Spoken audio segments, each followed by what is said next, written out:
ગુજરાતના રાજકારણમાં છેલ્લા કેટલાય સમયથી એક નામ સતત ચર્ચામાં છે અને એ નામ છે રાજુ કરપડા.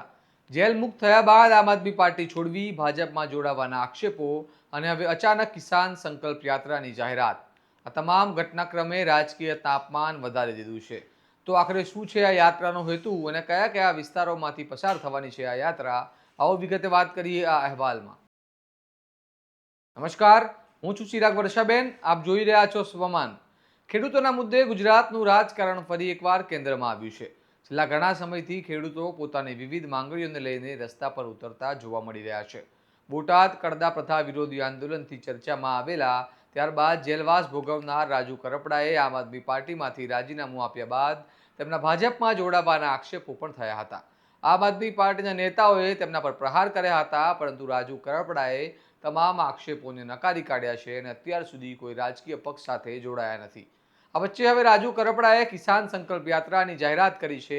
તેઓ કહે છે કે યાત્રાનો મુખ્ય હેતુ ખેડૂતોની સમૃદ્ધિ, સિંચાઈની સમસ્યાઓ, ખેડૂતોના દેવાના પ્રશ્નો અને ખેડૂતોની તાકાત સરકાર અને તંત્ર સુધી પહોંચાડવાનો છે. તેમણે રાજકીય પક્ષો પર આક્ષેપ કરતા જણાવ્યું છે કે ચૂંટણી સમયે ખેડૂતોનો ઉપયોગ કરવામાં આવે છે, પરંતુ જરૂરિયાતના સમયે કોઈ પણ પક્ષ ખેડૂતોના પડખે ઊભો રહેતો નથી. આ યાત્રા આવતીકાલે એટલે કે 19 માર્ચથી ગીર સોમનાથના તુલસીશ્યામથી શરૂ થશે.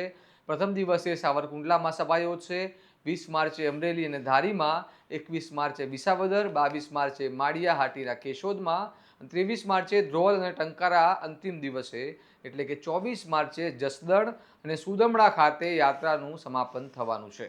રાજુ કરપડાનો દાવો છે કે છેલ્લા 40 વર્ષમાં આવી યાત્રા જોવા મળી નથી. જો રાજુ કરપડા આ મામલે શું કહી રહ્યા છે. નમસ્કાર સાથીઓ, જય કિસાન. હું રાજુ કરપડા.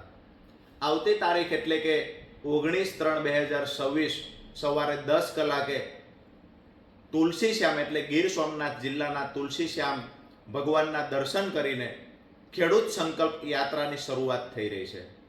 દોસ્તો, ગુજરાતના ઇતિહાસમાં છેલ્લા 40 વર્ષથી બિન રાજકીય રીતે ખેડૂતોના ઉદ્ધાર માટે, ખેડૂતોનું ભલું કરવા માટે બિન રાજકીય રીતે છેલ્લા 40 વર્ષમાં ક્યારેય ન જોઈ હોય એવડી મોટી આ ખેડૂત યાત્રા સૌરાષ્ટ્રના દરેક જિલ્લાઓમાંથી પસાર થઈ રહી છે. ખાસ કરીને યાત્રાનો જે ઉદ્દેશ છે કે ખેડૂતોને કેવી રીતે સમૃદ્ધ બનાવી શકાય, કેવી રીતે ખેડૂતોનું મજબૂત સંગઠન બનાવી અને જ્યારે રાજકીય પાર્ટીઓ ખેડૂતનો માત્ર વોટ બેંક તરીકે ઉપયોગ કરી રહી છે, એ રાજકીય પાર્ટીઓને ખેડૂતોની તાકાતના દર્શન કેવી રીતે કરાવી શકાય, જેના માટે મજબૂત ખેડૂત સંગઠન બનાવવું. ત્યારબાદ દરેક ખેતર સુધી સિંચાઈનું પાણી પહોંચાડવા માટે આવનાર દિવસોમાં શું કરી શકાય, ખાસ કરીને ખેડૂતોને પૂરતા પાકના ભાવ મળે, ખેડૂત દેવામાંથી બહાર કેવી રીતે નીકળી શકે, આ તમામ મુદ્દાઓને લઈ અને સૌરાષ્ટ્રના તમામ જિલ્લાઓમાં ચર્ચા કરવામાં આવશે. મજબૂત ખેડૂત સંગઠન બનાવવાના આશયથી તમામ તાલુકા, જિલ્લા અને તમામ વિધાનસભાઓની અંદર ખેડૂતોની એક સમિતિ બનાવવામાં આવશે. મહત્વની વાત એ છે કે લાંબા સમયથી ખેડૂતો માટે તમામ રાજકીય પાર્ટીઓ વાતો કરે છે, પરંતુ ક્યાંક ને ક્યાંક ખેડૂતોનો માત્ર વોટ બેંક તરીકે ઉપયોગ થયો હોય આવું દેખાય છે. તો મજબૂત સંગઠન બનાવી અને ખેડૂતોના યોગ્ય મુદ્દાના યોગ્ય નિરાકરણ માટે આગામી દિવસોમાં લડત લડશું. એના જ માટે દરેક તાલુકા અને ગામડા સુધી સંગઠનનો વ્યાપ વધારીશું. ખાસ કરીને યાત્રાનો જે રૂટ છે તો એમાં તુલસીશ્યામથી 19/3/2026 સવારે 10 કલાકે પ્રસ્થાન થશે. ત્યારબાદ રાત્રે સાવરકુંડલા ખેડૂત સભાનું આયોજન કરવામાં આવશે. એ જ દિવસે એટલે કે 19/3/2026 સાવરકુંડલામાં ખેડૂત સભા યોજાશે. ત્યારબાદ 20/3/2026 સાંજે 5 કલાકે અમરેલી સિનિયર સિટીઝન પાર્કના ગ્રાઉન્ડમાં ખેડૂત સભા યોજાશે, જેમાં ખૂબ મોટી સંખ્યામાં ખેડૂત અને ખેત મજૂરો ઉપસ્થિત રહેશે. એ જ દિવસે એટલે કે 20/3/2026ની સાંજે 8 કલાકે ધારી ખાતે ખેડૂત સભાનું આયોજન કરવામાં આવ્યું છે. એમાં પણ ધારી બગસરા આસપાસના મોટી સંખ્યામાં ખેડૂતો સભામાં ઉપસ્થિત રહેશે. ત્યાર પછી તારીખ 21/3/2026 સાંજે એટલે કે બપોરના 3 કલાકે ખૂબ મોટી સંખ્યામાં ખેડૂત અને ખેત મજૂરો ઉપસ્થિત રહેશે અને વિસાવદર ખાતે સાયોના હોટલની બાજુમાં ખેડૂત સભાનું આયોજન કરવામાં આવશે. ત્યાર પછી તારીખ 22/3/2026ના રોજ સાંજે 5 કલાકે માળિયા હાટીના ખાતે દરબાર સમાજ સમૂહ લગ્નના ગ્રાઉન્ડમાં ખેડૂત સભા યોજાશે અને સાંજે એ જ દિવસે એટલે કે 22/3/26ની સાંજે 8 કલાકે કેશોદ ખાતે ખેડૂત સભા યોજાશે. ત્યારબાદ યાત્રા જામનગર તરફ પ્રયાણ કરશે, જેમાં 23/3/2026 સાંજે 5 કલાકે ધ્રોલમાં ખેડૂત સભા યોજાશે અને સાંજે 8 કલાકે મોરબી જિલ્લાના ટંકારા વિધાનસભામાં ખેડૂત સભાનું આયોજન થશે.